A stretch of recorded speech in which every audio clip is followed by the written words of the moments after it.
Hello, I'm glad you're here. I'm NatsMan, and I'm reading the Bible from the beginning to the end, from Genesis to Revelations. Please join me in this journey and make God's Word a part of your everyday life. Please hit that subscribe button so you'll be notified every time I post a new video and you won't miss any parts of this Bible read. This is video number 202. And today we're reading from the book of Job, starting in chapter 31.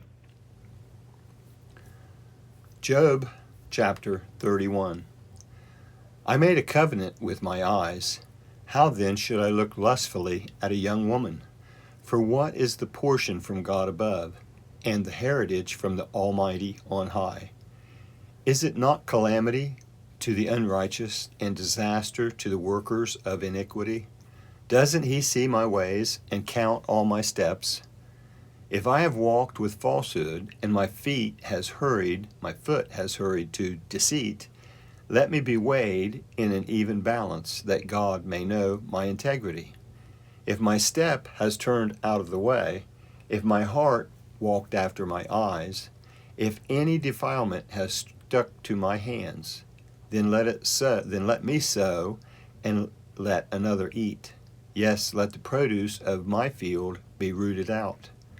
If my heart has been enticed to a woman, and I have laid wait at my neighbor's door, then let my wife grind for her, and let others sleep with her. For that would be a heinous crime. Yes, it would be an iniquity to be punished by the judges. For it is a fire that consumes to destruction, and would root out all my increase.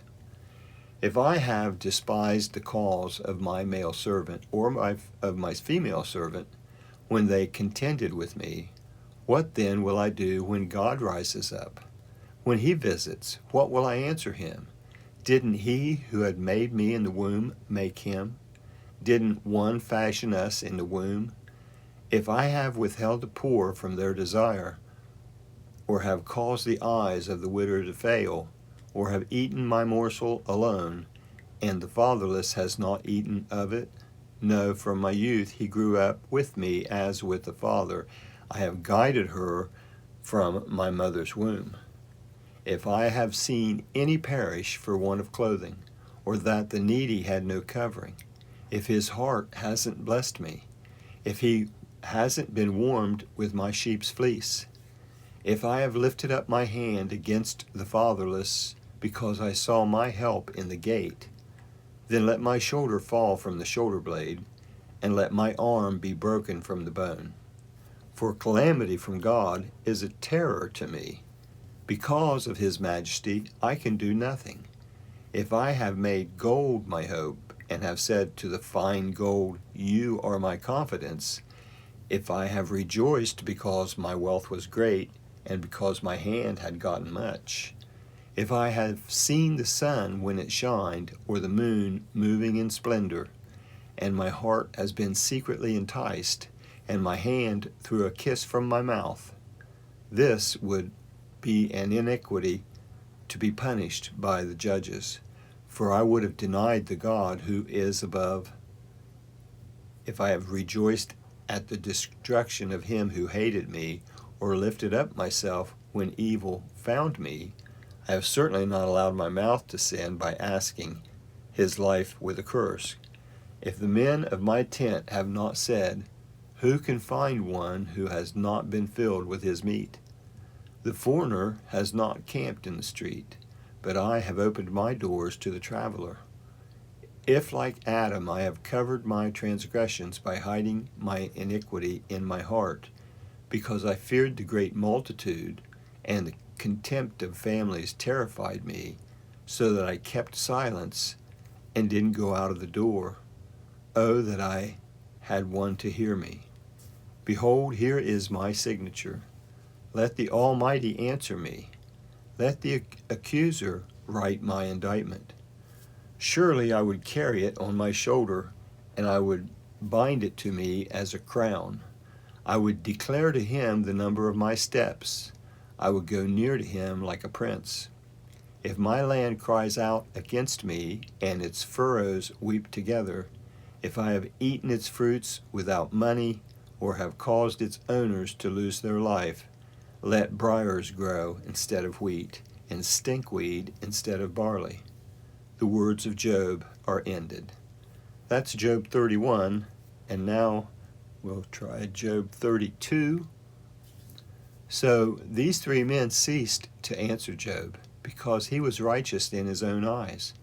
Then the wrath of Elihu and the son of Barachel, the Buzite, of the family of Ram, was kindled against Job. His wrath was kindled because he justified himself rather than God.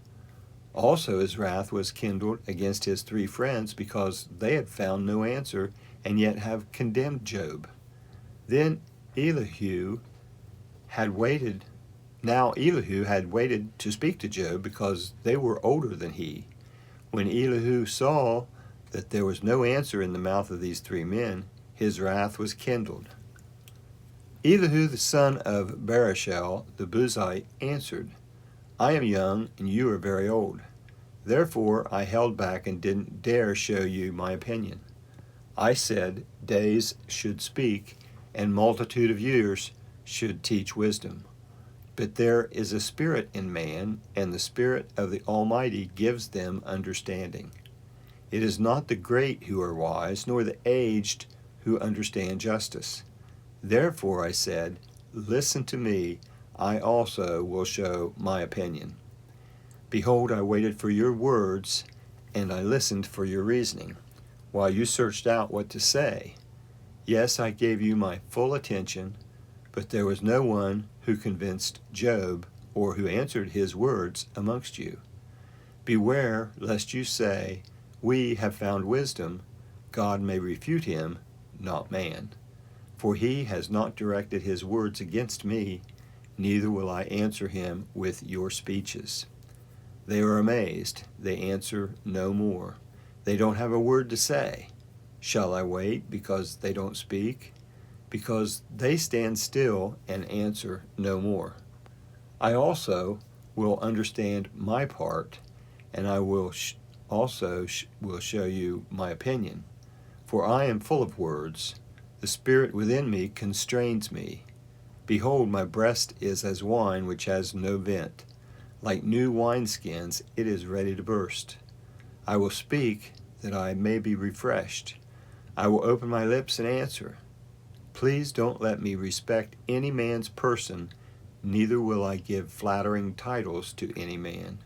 For I don't know how to give flattering titles, or else my Maker would soon take me away. That is the end of Job 32 and the end of this video. That was the book of Job, chapters 31 and 32 on video number 202. I'd like to thank you for joining me in this project, in this endeavor to read the entire Bible. I hope you enjoyed listening to it as much as I enjoyed reading it. Please feel free to comment if you'd like, and also please give this a thumbs up and subscribe if you enjoyed it. If this is your first visit to NatsMan Reads the Bible, I leave a link in the description below to the intro video that explains what I'm working to accomplish here. I hope you come back for the next video, and until then, thank you. I hope you have a blessed day. I'm NatsMan, and I'm out.